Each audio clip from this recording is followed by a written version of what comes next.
This is a revolution. All Elite Freshly squeezed and settled. I want a match that is Wonderful. Bubbly. Paradigm shift. 12,000 tickets sold in just 4 minutes. The All Elite best tag team division in the world. You can kiss my ring.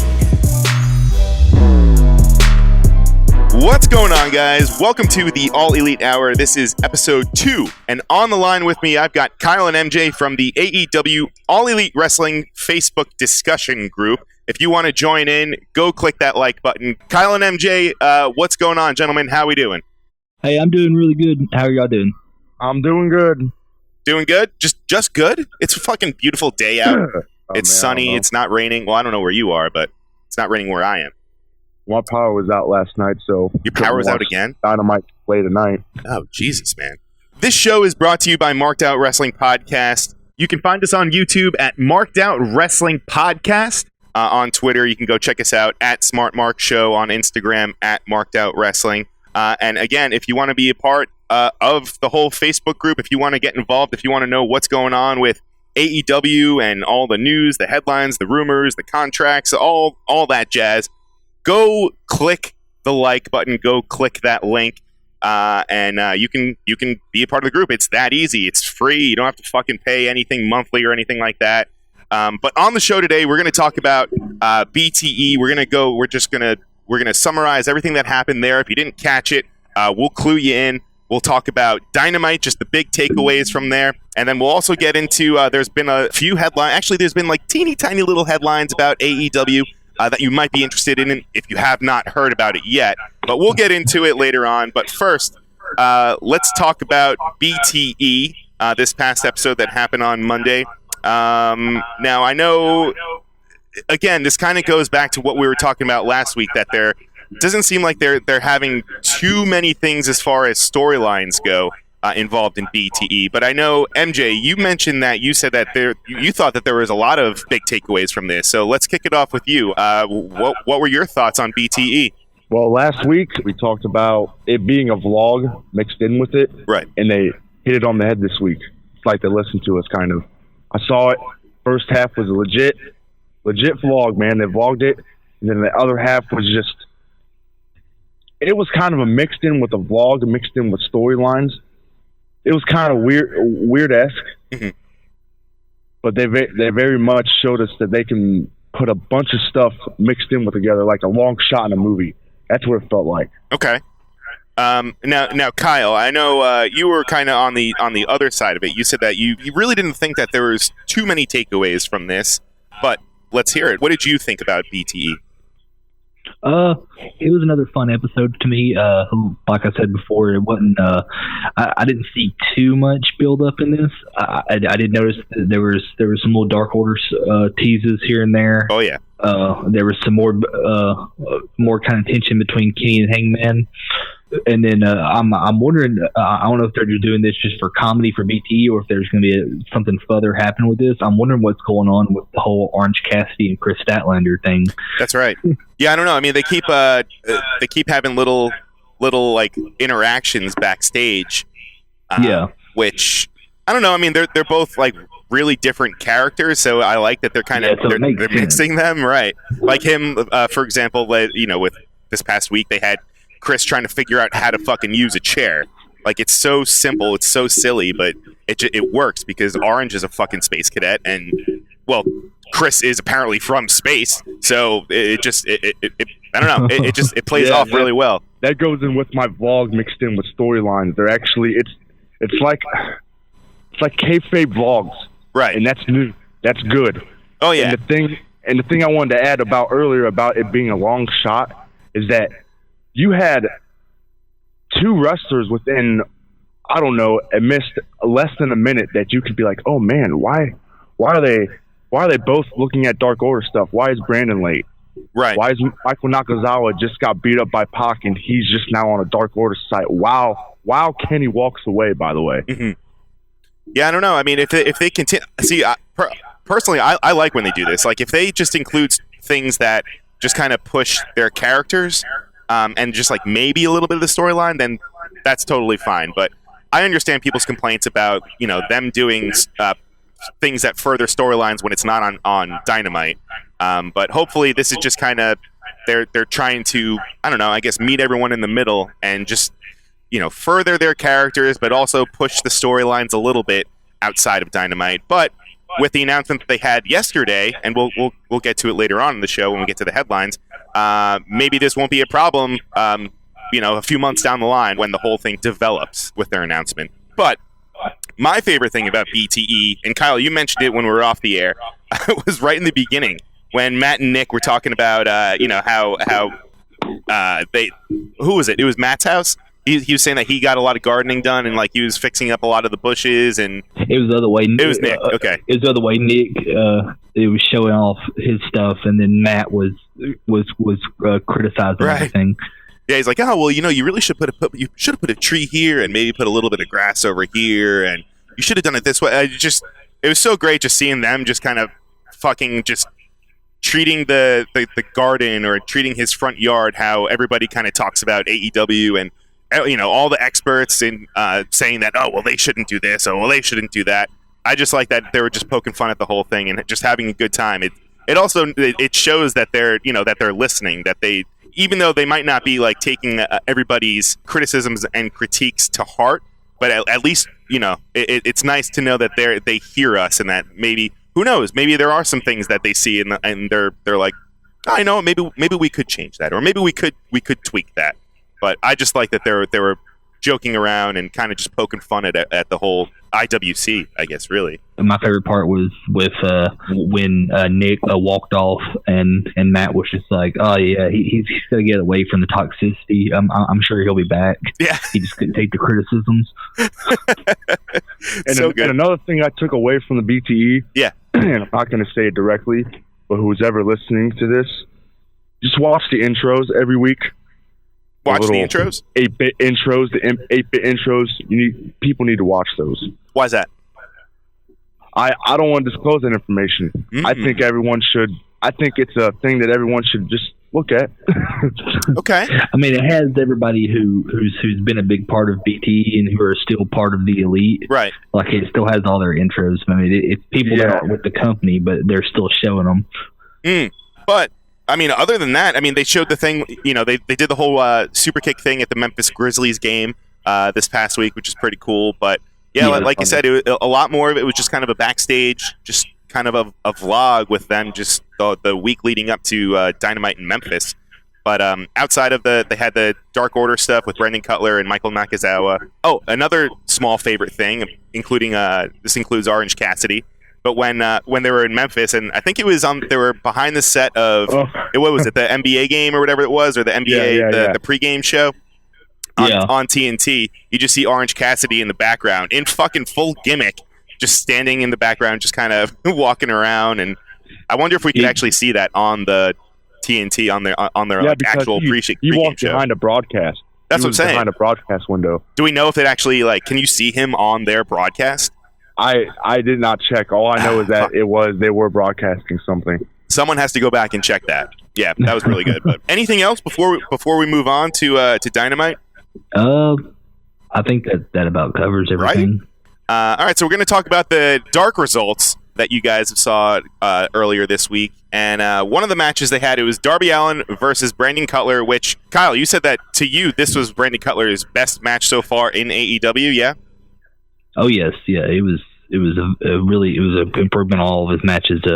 This is probably one of my favorite ones of his so far. And I don't know if anyone else noticed, but it seemed like he was wrestling a more aggressive style in that match, which I wonder if that plays into him possibly being in the Dark Order, probably, and whatnot. And then of course Darby looked great as always. Yeah, I mean that guy is he's a fucking 5-star match machine. Even even on Dynamite. That match that he had against Pac was fucking out of control. Yeah, he is a future world champion right there. Oh, yeah. So yeah, we had Darby Allin. He defeated Brandon Cutler. Then we also had Shanna put Nyla Rose through a table in the brawl that the two had. They didn't have a match. It wasn't really a match, but she actually attacked Rose before the bell even happened. So that's kind of cool. We could see Nyla kind of take a little bit of a beating. We haven't really seen too much of that lately, just because she's kind of been the beast that she is in that division. And then finally, we also had the Gun Club defeated Shawn Spears and Peter Avalon with Leva Bates, the librarian. All around, it was a fun episode of Dark. Any other big takeaways or anything that I don't know that maybe that on the surface, if you're just watching it, you don't really see, but anything deeper, like you said, the Brandon Cutler thing and him being more aggressive, that probably that could play into the whole Dark Order thing. Who knows? Yeah, I think that's what they were kind of going for. As far as that, though, I really wanted to see Gun Club team up more. I really enjoyed their stuff, and I like the little fun throwbacks to DX. Right. Man, And his son sounds just like him, man. He looks like him too, just right? like. oh yeah, he does. What about? Can I ask you guys though? I'll throw it to you, MJ, first. The Gun Club. Do you think like them? I don't know. The name to me just sounds very like overdone. Like everyone is a club. Everyone is using the word club. I just agree. feel like they could have done something a little bit different. This is. I don't know if this means anything. This is just from what I know. Is that before Billy Gunn left New Japan, he was in the Bullet Club Hunters. No, that's and true. He always used to say Gun Club and all that. So it's pretty cool to see this now. That I know that he used to say that in New Japan, that it's nostalgia. It pretty much is. That's all that is. Yeah. And I think that Gun Club is really going to go over. They're going to have matches on Dynamite. They're going to get in the tag division. I hope And so. who knows? We could even see his son turn on him once. I'd like to see them one-on-one. Ooh. Just from seeing them from Dark, that's good. He still got it. Billy Gunn, still in his 50s, can still go. And I just think that would be good. It'll almost be like a Rey Mysterio Dominic type of vibe. Right? Yes. Yeah. But it's just maybe just like a little bit better. I don't know. Not a slight against Dominic, but where the fuck has he been since they introduced him? I mean, Jesus. Yeah. How awesome did Shayna look in her Dragon Ball Z gear? I knew it. I mean, come on. I knew it. That was awesome. And Cutler is even he's got some pretty flashy gear now. He has like a Dungeons and Dragon like inspired like outfit. Yeah. I do have one more thing. I do have one more thing, and that's just going back from what Kyle said. Brandon Cutler has a losing record. Yep. And I think that's going to tie into Dark Order because it only makes sense. It only makes sense. Yeah. Moving it along, let's get to Dynamite. Lots to take away from this one. This was their Bash at the Beach show, and they kicked it off with a fucking killer match. We had the tag match for the number one contendership to face SCU next week. This was Kenny Omega and Hangman versus Best Friends, Proud and Powerful, and the Bucks. Kenny and Hangman were able to overcome the odds, and they're going to be the number one contenders that face SCU next week. Let's go to you, Kyle, first. Thoughts on like Kenny Omega and Hangman being able to coexist? Do you think that there should have been a blow off tonight, or do you like the way that they keep just kind of teasing that there's this rift that's coming between the two? I like the continued slow build with this. Okay. I'm wondering how it's going to play next week if they don't win. This match was fucking awesome. It was absolutely insane from start to finish. What was really neat was seeing the Bucks and Kenny and Hangman when they got in the ring together. They were like hesitant about hitting each other, and then they were even working together at some point. But then at some point, Hangman just pretty much said "fuck it" and went after one of them. But then he ended up missing.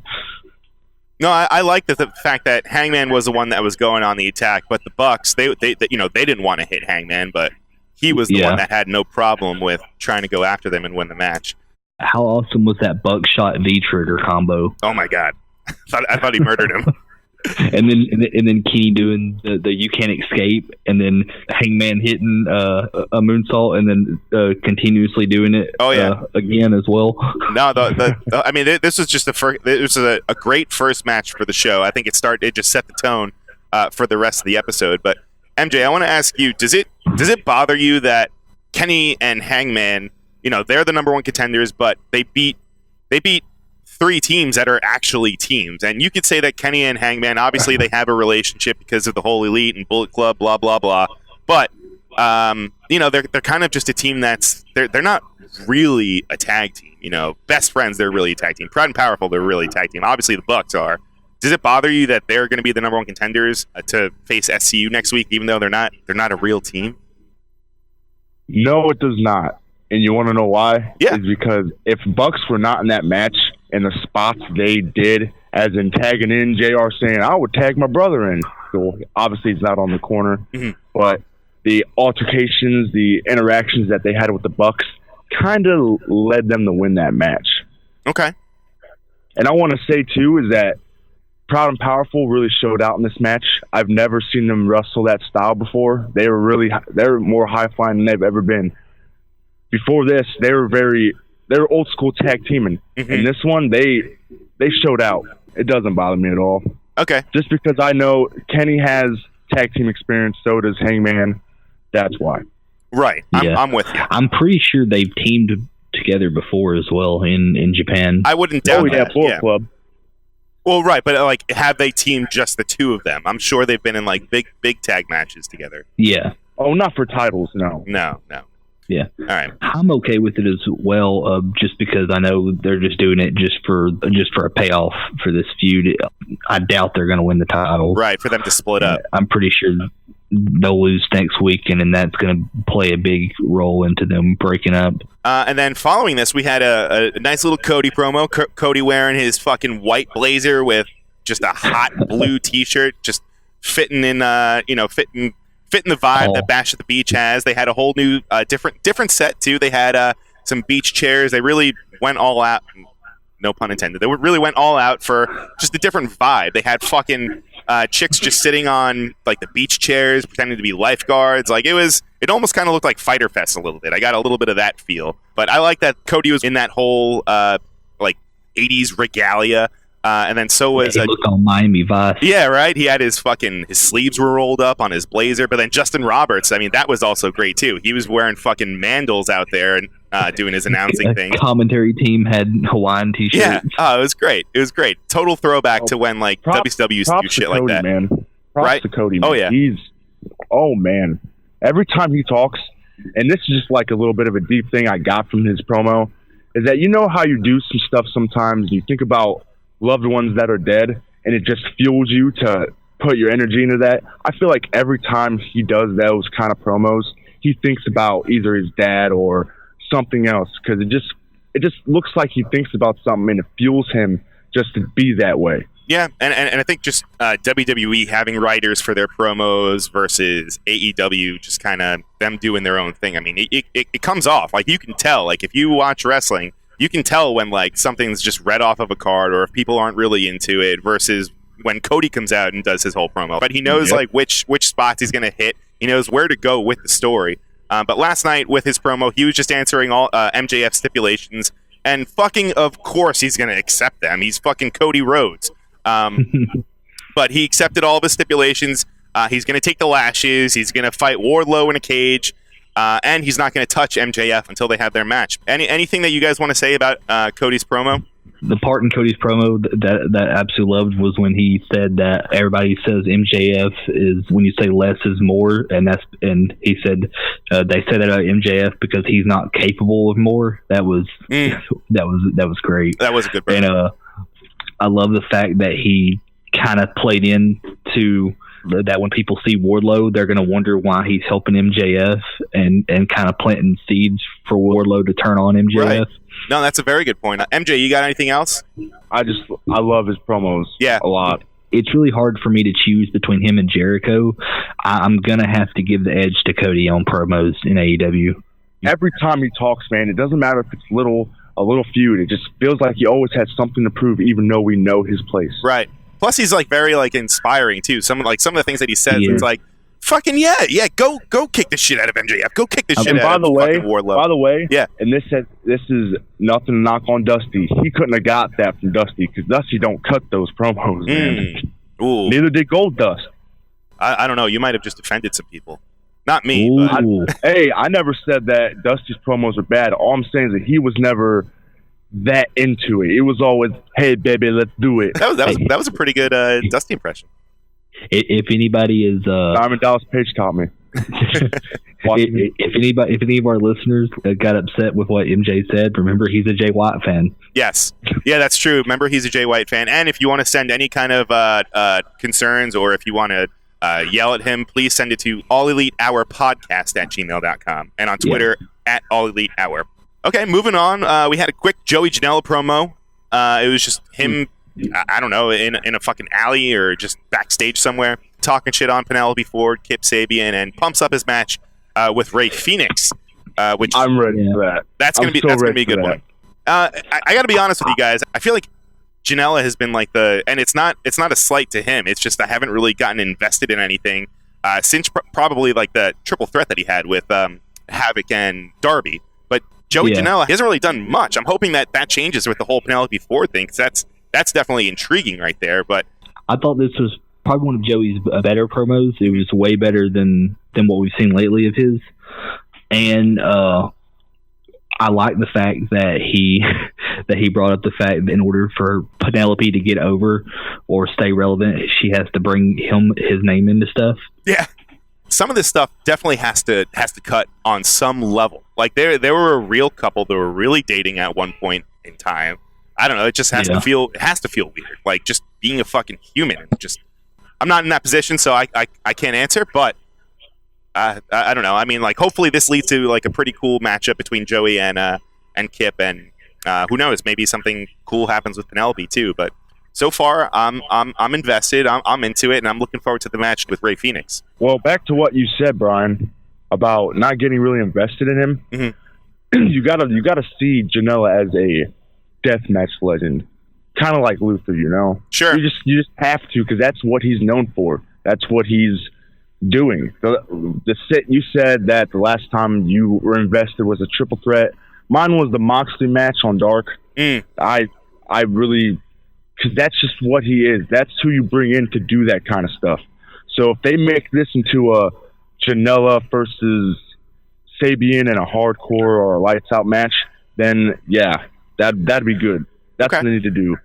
But as far as his death match facing Phoenix's luchador style next week, man, I'm ready for that. Yeah, ready for that. And how did they? Did I miss something? Like, how did they set up that match? Like, there's no kind of beef between Rey and Joey, right? I'm confused about that as well, because Joey Janela faced Rey Fenix on Dark last night as well. Huh. So I don't know if maybe that's what he meant was for Dark.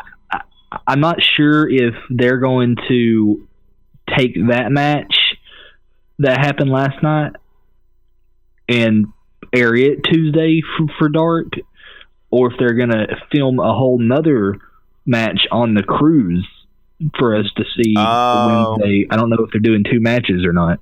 Yeah, because they had 6 matches for Dark, which seems like a lot. Yeah, because Rey Fenix versus Joey Janela has been announced for the Jericho cruise, but they fought last night on Dark. Huh. Weird. Yeah, well, 6 matches? That's what I'm saying. Yeah. There's 6 matches on Dark. Oh man, this is gonna be a special Dark, man. That's good. I like that. No, I think the reason they did it was I don't think they're gonna film Dark matches on the cruise. I think that they filmed 3 for Tuesday and 3 for next Tuesday. That makes sense. So that they'll have something for Dark. Aww. Okay. This was an interesting one. Apparently it was supposed to be Kong and Mel with Dr. Luther against Chris Statlander and Shida. What turned out to be, we got a match with Brandy Rhodes and Mel with Dr. Luther against Chris Statlander and Hikaru Shida. This match, I think it was definitely I don't know. I mean, there were some spots that, and you know, I don't want to be nitpicky or petty or anything, but there were some spots that just. I'll throw it to you first, Kyle. Let me hear your thoughts about this match. It wasn't really nothing too special to me. I wouldn't go out of my way to show somebody this match. I didn't think it was horrible. I think it may have went on too long. Like, I honestly, there was a couple times where I talked to my friend who I was watching it with, and I was like, I'm pretty sure they could have ended it a couple minutes ago and it would have been okay. Yeah. There was one really really bad spot, and I don't know whose fault it really was. I think it may have been Chris's. Moonsault or shooting star press off of the apron onto Mel and completely missed Mel. Yeah. But Mel still sold it. Yeah. Well, and in just leading up to that too, she had that little back kick from the apron where where that's Chris what I was talking about. Yeah, that's what it was. Yeah, that spot was. I mean, but whatever. That shit happens like that. You know, I'm not going to be nitpicky, but it just seems like this kind of stuff keeps happening during the women's matches, right? And I want to get behind them because they have a lot of talented wrestlers on their roster, but it just seems like I don't know. Like there's, to me, they haven't really had that one awesome like women's match that really stands out. You could say maybe the one where Rio won, where she won the women's championship. Well, you got to think too. All these women are coming from different areas of the world. Sure. Next to all these men that have wrestled each other before this company has been made. So I get that they don't run a lot of women's matches because you got to, but they do have to, because you got to get these women next to each other. You got to get these women into this crowd so they can do the move that they're supposed to do. I don't call them bad wrestlers for doing those kind of spots. Her selling that, yeah, it's stupid, but it was planned, it was planned. You got to do what you got to do. Right. And I'm still, and it's not like I'm saying like I'm like off board with the fucking AEW women's division. I think they're all extremely talented. It seems like Rio isn't there all the time. Like some weeks she's there, some weeks she's not. We've been getting a lot of Chris matches, which is cool. And who knows, maybe with Brandy getting thrown into the mix, maybe there is some other plans with Kong originally being there. At least that's what they tell us.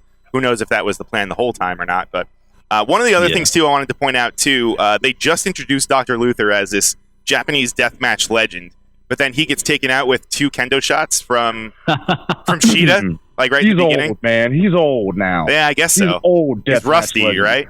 Yeah. I guess it puts over Shida as, I guess her kendo shots are... She's crazy. I love her. She's crazy, goddammit. I was happy that they gave them the win. I was honestly scared that they were going to have Nightmare Collective win, which I wouldn't be able to complain about it because it would make sense. You wouldn't want them to lose their debut match. Right. But so I was surprised they win. Another thing, like in this match, when this match was announced, everybody was moaning and griping because, a lot of people don't like seeing Brandy in the ring. She wasn't that bad. No, she not wasn't at all. Anything to bitch and complain about. Like she was pretty decent here. For someone that doesn't wrestle as often as the other ones do, I thought she did a great job. Yeah, I'm interested to see more of Mel. I didn't think she was bad either. No, I don't know too much about her. I'm not too familiar with her. I know she has a match that's really good with Shayna Baszler. Okay, I'll have to check that out. Well, right after this match, we had a little Dark Order promo where we had, they're still teasing the fact that there is just an unseen, there's a leader that we don't know about, and he's kind of barking orders at. Do we have a name for that guy that keeps showing up during the Dark Order promo? The Exalted One. No. The other guy that was in the boardroom that was talking. Oh, I don't know. Yeah, he doesn't have a name, huh? I just call him Dark Order Guy. Dark Order Guy, yeah. Dark Order Guy. It seems like every episode there's just all this recruiting. Like everyone's trying to pick a side and pick all these people. I feel like with this past episode of Dynamite, this was really all there was as far as on the recruiting end of things. And it wasn't even really recruiting. It was just kind of, they were going back and forth and just teasing the fact that there's somebody else that's pulling the strings behind the scenes that we don't know about yet. I think BT made up for it. Exactly. I'm with you. I thought that just the little that's good. subtle things. I'm with you. Man. I'm with you. I hope they continue doing the Dark Order a little backstage promos in that room in that way. I really loved how it was in a boardroom. Yeah. And they had pictures and videos of people that they were interested in, and then they were going over all their strengths and everything, and how it was coming along and stuff. And there were some interesting names in there. I didn't know that they were targeting Kenny. That's true. That was a little odd. Yeah, I thought it was cool too that when they're showing the boardroom, you could see all the emails that they got in. I wonder if those are just actual emails of people that were sending in requests to join the Dark Order. You could see the Gmail list. I wanted to pause it and be like, I want to see my name. Can I see my name in there? Anyway, I thought that was a cool little element that they added. Yeah, it was. One of the I don't know how many people picked up on it, but there was a part when the Exalted One was talking, and he's talking about the Elite. He at the end, and then he said something about the Elite will be never more powerful, and never more. Ooh, quote the Raven. Who's famous for saying nevermore? Yeah. Okay. So now we have. So it's Raven, Matt Hardy. Were there any other people that were potentially Vampiro? That's right. Somebody thinks. I've seen people think that Brody Lee is the Brody leader. Lee. That's another one. Now here goes the craziest one I've heard. What? Sid Vicious. Oh my God. Yeah, I don't know about that one, but I've also heard Killer Cross as a potential one. Yeah, we'll save that for later. We'll talk about that later. I'm going with my gut. I'm pretty sure it's going to be Matt Hardy. Yeah, we'll see. I'm going to go with Sid Vicious. All right, well then. Of course you would, Jay White. Yeah, I'm going to go with Jay White. Next, we had Jon Moxley against Sammy Guevara, and this match had an interesting finish because we had Moxley winning by submission with a goddamn sleeper hold. Yeah. Who would have thunk? It was a really good back and forth match, but really the big thing was towards the end, after the match, after Moxley won, we had the whole Inner Circle coming out, and we had fucking Hager giving a nut shot to Moxley, but the big one, Jericho took off one of his spikes from his jacket, and he fucking hit Moxley in the eye, blinding him with that spike. I thought that was a pretty cool segment. It makes Jericho look like a fucking murderer. But I really like how this segment came off. It makes the Inner Circle look strong. I also like the fact that Hager got his revenge. I like seeing Hager get all pissed off, and that was really like one of the first times that we really saw him show that much emotion. So I like that he got his revenge on Moxley. I thought that was cool. And then this set up the whole thing that happens later on, but let's go to you first, MJ. What do you think about this segment? Man, Moxley made Sammy look really good, actually. I was very surprised that top, man, I forgot the spot from the top rope, but everyone believed that Sammy was going to get the 3 on Moxley. I really like that because Sammy, they haven't been really using his size to his advantage, but in that match, they made him look like he could pull out some stuff. Yeah. And with Moxley not winning with his Death Rider or anything, that's just a good match. The end of it, yeah, I really like that. The spike after Jericho did it, I love the way his pose was, how he looked down at the spike like, you made me do this. Right. I loved it. I actually thought that they were going to get into maybe using blood. I don't know if they can on TNT. I know before they signed the deal, I know that was a thing that they said like they didn't really want, or I don't know if they were allowed to use it necessarily, but I thought if there was an instance where they could do it, I thought maybe this could be it. But I mean, they ended up doing it later on when we saw Moxley come out of the ambulance, and yeah, no, this was a great segment. Kyle, do you have anything that you want to add to it? I love that Mox came in with the Ford GT. Yeah, that was great. That was great. Sammy's cards was absolutely hilarious. I love the fact that they played. I was wondering if they were going to play into the fact that Mox took the car, and he did. They wrote it in the cards that he was a fraud, that he was supposed to only get that if he joined. Right. But as far as like MJ was saying, like I agree with him. Like Sammy looked so good in this match. At one point, I thought he was going to win. I did too. I forget what the move was. MJ alluded to it also, but was it the top rope Spanish fly? I think that's what it was. Yeah, that. Yeah. Yeah, but he looked really good. It was interesting that Mox didn't hit the paradigm shift and instead won with a sleeper hold. Yeah, I thought that was definitely a different element to his character. I don't think we've ever seen him win with a submission. Yeah, I like the ending segment as well with Jericho hitting him with the spike with the eye. I don't know if anybody else noticed. You know that's the jacket Jericho wore at Wrestle Kingdom 13. Oh, I didn't know. Oh, Kyle with the trivia, man. Wow, that's a deep cut right there. Okay.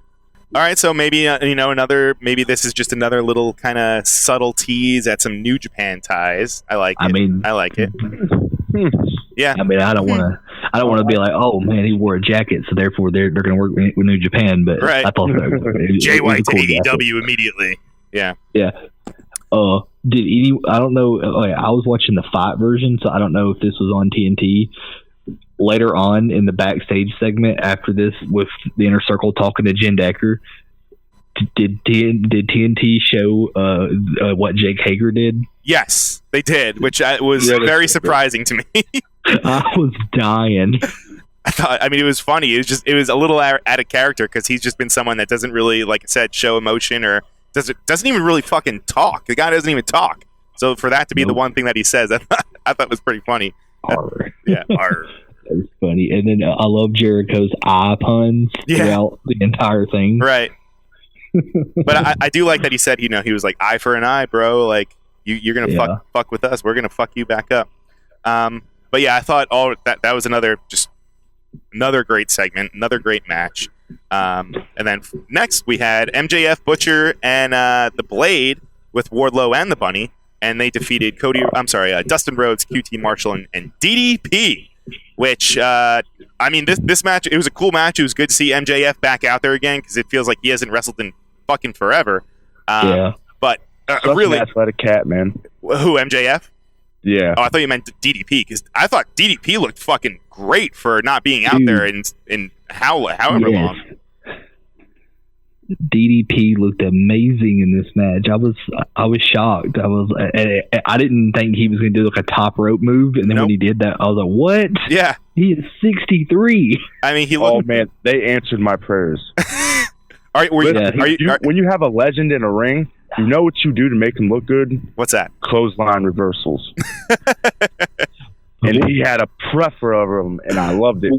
One of the best things I saw about this match was Brian Alvarez of Wrestling Observer tweeted out that this match was a perfect advertisement for DDPY. It really is. It honestly, like, that's a very good point. It really is. Like, how old is he? What is he, in his 60s? 63. 60-fucking-3. That's crazy. He looked great.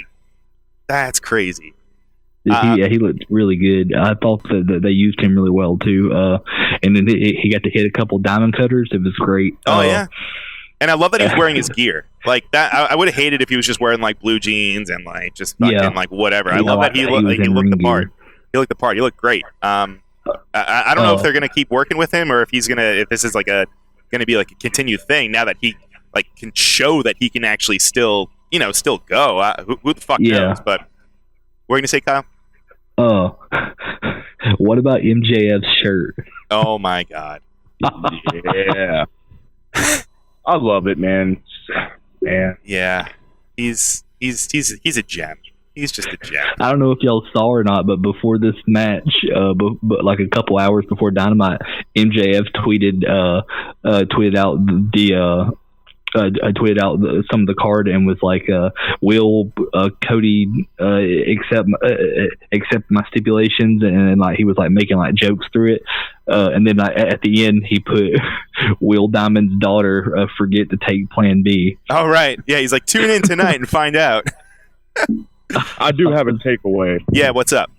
What the fuck are we doing with Butcher and the Blade? Yeah, I don't know, man. It bums me out because I'm a huge Every Time I Die fan, and I've been following Andy for since like 2002, 2003. It makes sense, I guess. Yeah, it makes sense since they're hired by MJF. But right. Yeah. I'm really hoping that maybe when this is done, they'll have more of a prominent tag team role and look good in that division. Yeah. I mean, they got the win at least, so... Yeah. There's that. After this match, we had a backstage interview with Jen. Hammered Hangman walk through. Then we also had Kenny come in and try to kind of squash it with everyone. And he promised it. He said, "quote unquote," a gentleman's contest next week. So I like that. Just further and further throughout the episode, Hangman just keeps getting drunk. I know some people don't really like that, like this gimmick, but I think it's kind of entertaining. What about you guys? I love it, dude. Drunk Hangman is my absolute favorite right now. I love the fact they didn't touch up on it, but like after their match, after the first match, Hangman like grabbed a fan's beer and was drinking it, and then Kenny walked over and was just kind of like talking to him, and then he grabbed the beer away from him, Right. and he gave it to another fan, a different fan on the other side, and then Hangman grabbed a different beer and just walked off to the back. But So good. as far as this segment though, I was dying when the Hangman was sitting there, like he was just doing like your typical. He's drunk, he bumps into somebody, he Yep. wants to fight him, and like I was laughing when he like walked in and he was drinking, and then SCU kind of pushed him off, and he was like, I'll whoop your ass. Right, he spilled beer on Christopher Daniels' shirt. Yeah. Oh my god. Hangman. It's funny now, guys, but when they start implementing that, it's going to get in the way of matches. Yeah. Right. Starts being dick. It's just going to remind me of Scott Hall. Or I was going to say, Oh. And I hate it. I love that it's funny. The little writings on top of his title card when he comes out is funny. It's just yeah. I may do love a lot of stuff from AEW, but this is one of these things where I think they need to not capitalize on. I'm liking Well, I'm liking it so far. Like even on, we didn't mention it on BTE, but when Hangman was drinking and he had that bottle, like Kenny tried to give him a bottle of water, and Hangman's like, I already have a bottle of water. Then Kenny grabbed it and smelled it. And he dumped Yep. it out. He's like, fucking Jesus Christ, man, come on. Kenny in his best accent said, "This ain't water." Yeah. This ain't water. This ain't water. Yeah. A bold prediction here, but I think it's too obvious that Hangman's going to turn on Kenny. I think Kenny's actually going to be turning on Hangman. I'm with you. Yeah, because it's like, if Hangman actually has, they're making it seem like he has a little bit too much fun. And I feel like that could get some, like, sympathy pops from the crowd, just because they're like, oh, man, this guy can't handle this shit. Like, oh, he's got a problem. Like, we need to support him. So I could see Kenny, like, being the heel on this side and, like, fucking just, like, dumping Hangman just because, he can't keep his shit together and getting pissed. So I could see Kenny kind of turning on him. I see Kenny turning heel and beat the shit out of Hangman at some point. Right. I believe this is either. I got two theories. It's either going to be Kenny and Hangman at Revolution, or it's going to be Kenny and Hangman and Pac at Revolution. Okay. And then finally, we had our big main event, Pac against Darby Allin. We've been looking forward to this since they announced it. This was a fucking phenomenal match. If you guys haven't watched it, please go back and check it out, because it makes, Pac look like a killer, and it makes Darby look like a goddamn maniac. But the whole thing was great. So now it sets up Pac against Moxley to become the number one contender for Jericho's title. That will be next week. Yeah. Okay. Yeah, next week on the Jericho Cruise. Right. We had an in-ring promo with Tony Schiavone and Pac. And it was, a good exchange. It showed Pac's personality, and that he's just like this like miserable asshole prick of a person. But then backstage, we had Tony had to cut the promo short because we had Moxley come out of a goddamn ambulance with a bandage on his eye. Now at this point, we had a little bit of blood that was on there. We could see that his eye was all fucked up. To me, he kind of looked like, and I called him Snake Plissken, but it's not Snake Plissken. Yeah. It's Solid Snake. I called him Big Boss Mox. Okay, yeah, Big Boss Mox. There we go. And he was just yelling. He's like, I don't care if I'm blind. If I got one eye, no eyes. I don't care if I'm half dead. He's going to fucking come out and fight. I thought that was a really cool ending to the show. Yeah, I'll kick your ass. I thought it was a cool ending to the show. I really liked the little interactions between Pac and then Tony having to cut the interview short, probably pissing off Pac. Is he going to end up having like a goddamn eye patch like Riggs, like Scotty Riggs? That's what I'm hoping he'll either have an eye patch or he'll keep like whatever the bandage over his eye. Okay, because I think it'd be really neat to see. He just looks like a total badass with that, and it'll play into the whole being on the Jericho Cruise a theme of the show next week. Well, like he's a pirate. Yeah, okay. To play like that thing, but I think this like just further shows that like I hate to do comparisons, but it's the only thing I can think of. Mox is the Stone Cold of AEW. Okay, like he absolutely is. Yeah, he's just a total badass that plays by his own rules and doesn't team up with anybody. The Darby and PAC match, though, God, that was really good. Unreal. Like, I swear, if Darby doesn't hold the championship, I don't know if I want to say this year, if he doesn't hold the championship by next year, it'll be a fucking travesty. Like the main one, like the big time. Yeah. Like, okay. Yeah, the main one. Yeah. Man, he fucked his arm up, This kid's man. got it all. Yeah, I must have missed the spot. What happened? Which spot was it where he fucked his where his arm got like all like rope burned or something? He did 2 tope suicidas, and the second one he did, he landed on the concrete because Pac pushed the guardrail, and then after Pac did the power bomb on the stairs, it cut his arm up real bad. That's what it was. The power bomb on the stairs. Okay. Yeah, he also hit 2 coffin drops. That was really great. Yep.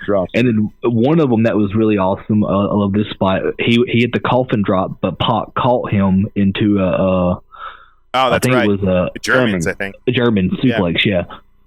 Yeah, no, that was just a match. I mean, if you haven't watched it, go back and check it out. This is definitely one of the ones to watch. But all around, I mean, I thought this episode as a whole, I thought it was great. Again, just the one little kind of lull was that women's match, but I'm hoping that they'll get things on track. And you know what? I'm just gonna say that it was probably because Kong wasn't there and they had to switch things up and just things.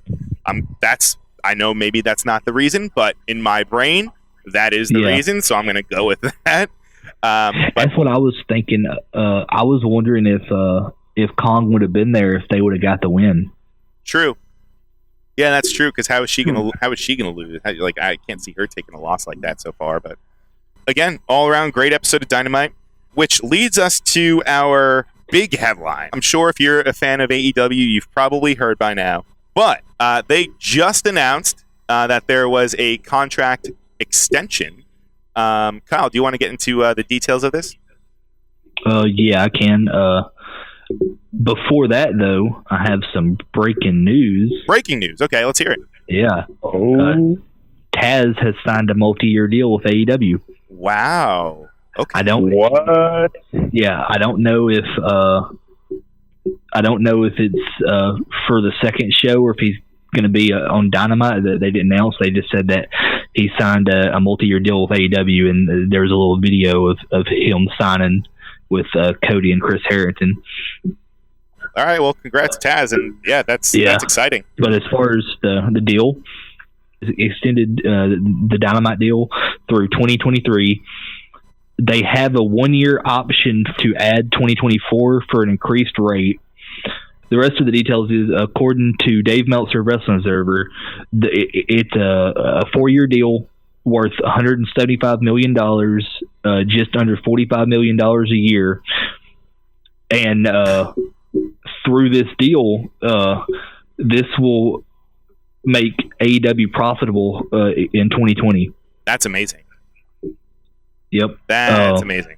TNT has ordered a second show, so there will be a second show that AEW will produce.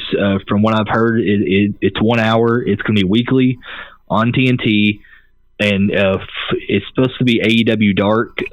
It may get rebranded and called a different name, but it's basically going to be Dark mixed in with backstage stuff and like documentary stuff about the wrestler stories. So to make it like easier to understand, basically take AEW Dark and the Road 2 series and mix them together. And what about I know there's been a lot of rumblings too about like people saying like, oh well, does this mean it's going to be, is BTE also going to be kind of included in this too? Is this going to be part of the new show? I don't think BTE is going to be in it. I think it's just more of like all the backstage stuff.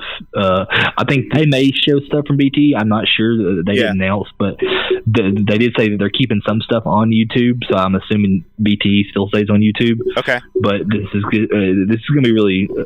I'm pretty excited about it. Very exciting. I mean, again, they haven't announced that it's going to be like a.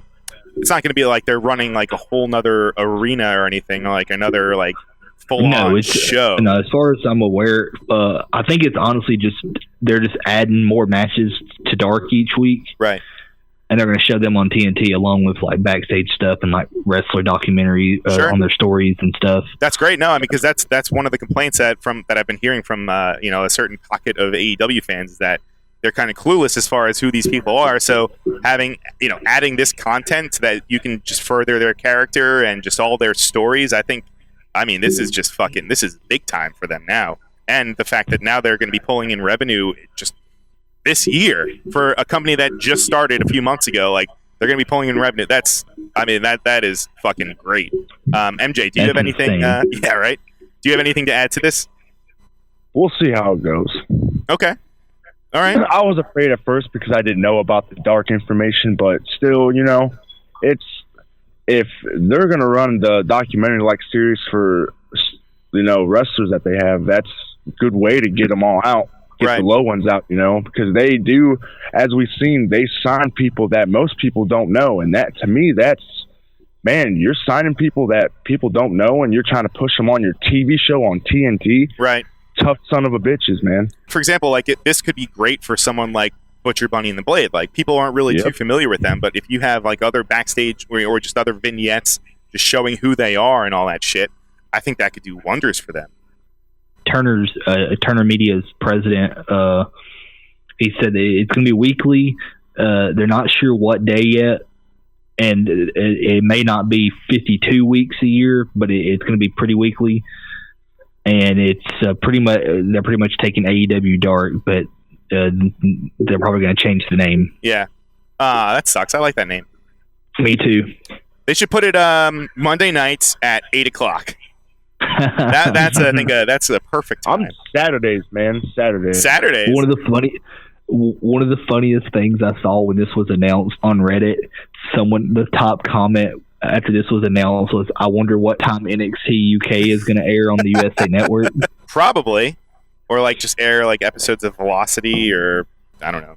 Is there anything else that you wanted to add that we missed? There's one other little thing. Yeah, we don't know if it's true or not, but a very reliable source is SoCalUncensored.com confirmed a couple days ago during the Impact pay-per-view that Brian Cage has signed a multi-year deal with AEW. Okay. So we haven't got any confirmation on this. Meltzer said on Wrestling Observer that because Steve Bryant reported it, that was good enough for him. So I'm assuming this guy is very credible, and from what I looked into, he has a great track record. Ooh, that's a big signing. Both sides. Brian Cage, not really Brian Cage. Brian Cage's wife is denying these rumors, but we all know how that goes. Right. The last time I saw Brian Cage wrestle was Lucha Underground, and he was very impressive. So I think being in this company with all these people, it's a hit or miss with me. Okay. Because I've seen some of his matches in Impact, and I was not very tuned in. Wasn't he beat up, though? Like, I know it feels like he's been hurt a lot in Impact. I'm pretty sure... I may be wrong here, but I want to say he broke his back at one point. He did. I think when the match where he won the belt. Movement. Yeah, I don't know. I mean, it'll be a cool signing. I mean, he'll immediately be like the biggest dude in AEW. He'll be like the monster. Luchasaurus, man. That's true. Taller. That's He's true. Taller than he him. is a beast. You're right. He is a beast, and I know Wardlow is also a big dude in his own right. But I mean, Cage he's got the years. First of all, I mean, he's very experienced, and he's just a fucking huge motherfucker. But hopefully, we can see him stay healthy and be able to add to the show. And I know there's been rumors about people have been saying they're like, oh, well, what about Brian Cage being the leader of the Dark Order? I'm like, I've heard that. That doesn't really fit. I don't. But. Yeah, I'm not really too keen on that. No. Yeah, I guess those are the biggest news and headlines of the week in the world of AEW. Moving on, we're going to get to our listener emails. If you want to send an email to the show, you can send it to allelitehourpodcast@gmail.com. And then also you can send your questions to Twitter @allelitehour. You can also just on the Facebook board too. You can just throw up questions there when we post. We'll post on the Facebook group. You can send your questions here, and that's where you fucking send your questions. Easy as that. But the first one goes to, we'll give it to you, MJ, first. This one comes from James. How would you book Jericho losing the AEW World Title? By pinfall. No, I'm just kidding. Oh, my God. You guys might hate me. Jay White? Everyone listening might hate me after this. Okay. But I think the next dude that should pin Jericho. If you say Jay White, It's not going to be Jay White. It's actually it's Christopher Daniels, man. He needs it. Oh, have a world title run. I know it's not going to happen, but in my eyes, how I would see it happening, it'd be Christopher Daniels, man. It'd almost be like remember when Veteran versus veteran. I was gonna say, well, like remember when what was it? Didn't Jerry Lynn win the Ring of Honor belt like right before he retired? I think they gave it to him for like a few months, maybe. I believe so. It was like a few years back, but I think that was kind of Jerry Lynn too. What's that? I'm a mark for Jerry Lynn. So am I. That's why I want Jerry Lynn to win the AEW title, but I know that's not going to happen. So he's the trainer, man. Right. But no, that's a solid answer. I'm all for you. I would love to see Christopher Daniels. What are your answers? I want to hear yours. Oh, that's currently in AEW right now. Well, Darby, that was a good one, especially since him and Jericho already have a little bit of a history. Or, I mean, I guess even staying in SCU, you could say Scorpio Sky because him and Jericho already have a history too. But what about you, Kyle? Our next world champion is going to be Mox. You think so? Yeah, it has to happen. Mox is going to beat him at Revolution. I'm pretty sure. Man, double champion, huh? Yeah, I believe so. It absolutely has to happen. Yeah, I think Mox will take the title off Jericho, and then I think Kenny will take it off of Mox. Oh, yeah, I want Kenny to have it. I think he needs it. I think that'll like kind of because a lot of people are just still that I talk to that aren't familiar with him from New Japan are just on the fence. They're like, well, he doesn't really. I don't really get him. Like he's not a funny baby face. He's also not like a mean baby face. He's very soft spoken. So I think that kind of just gets like lost in translation to some people that watch him. But I would love to see Kenny win also. But that's just me. Me too. Maybe he's just used to Japan audiences more than American. Right. That's true. That's a good point.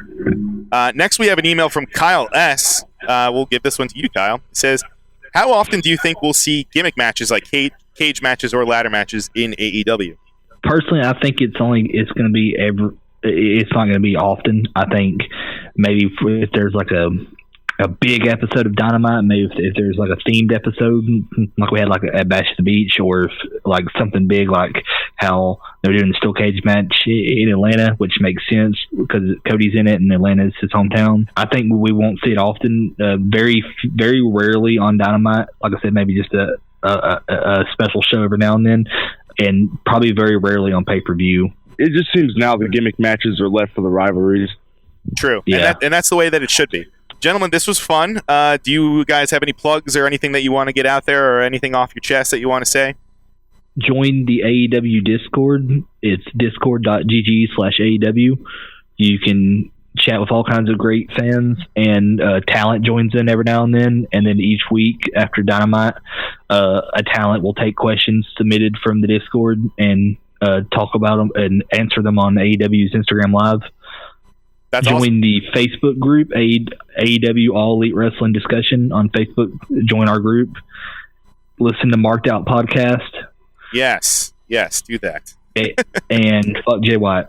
Man, you got that in there. All right, my plug. Oh, wait, did you have any plugs? Join Dark Order. Yes, join Dark Order as well. I joined them a couple of months ago, and my life is really, really great. I mean, I started doing this show like a couple of months later, so obviously there's something to it. I'm going to say the email again just to get it right. Please, if you have anything you want to say or if you want to reach out to us, it's All Elite Hour Podcast at gmail.com. And the Twitter, again, All Elite Hour. You can find us. And also, go check out Marked Out Wrestling Podcast. Go click that like button, subscribe, friend request, DM, thumbs up, whatever the fuck it is. Just do it all. You can find, and this show is also going to be on Spotify and Apple Podcasts and all wherever you listen to podcasts. This will be available, as well as YouTube, of course, too. So, thank you guys for listening. And also, I mean, it really just because you guys were inquiring about it, so we're going to make it happen. Yeah. What do you got, Kyle? For any of those listening who didn't already know, Dynamite next week will not be live. It'll be pre-taped on Tuesday. So avoid all fucking spoilers on Tuesday until Dynamite time if you don't want to get spoiled, because I'm sure they're going to be out there. Right. Oh, yeah. Yeah, stay off social media. Your matches for next week's Dynamite so far, Jurassic Express versus the Inner Circle, which is Jericho and Proud and Powerful. Mox versus Pac in a number 1 contenders match. Kenny and Hangman versus SCU for the tag team championships, and then Rey Fenix and Joey Janela. All right. Well, there you go. There you have it. Those are a lot of good matches to look forward to for next week. I know I'm excited to see just visually. I think it's going to be fucking cool seeing them out on a goddamn boat with the show and everything. All around this was, and you know what? I know we talk about a lot AEW, obviously, but like just Wednesday in general, it was a great night for wrestling all around. This is a perfect time to end the show, I think, right now. So thank you guys for listening. MJ and Kyle, of course, thank you for your time, and we will be back next week. I'll catch you on the flip side.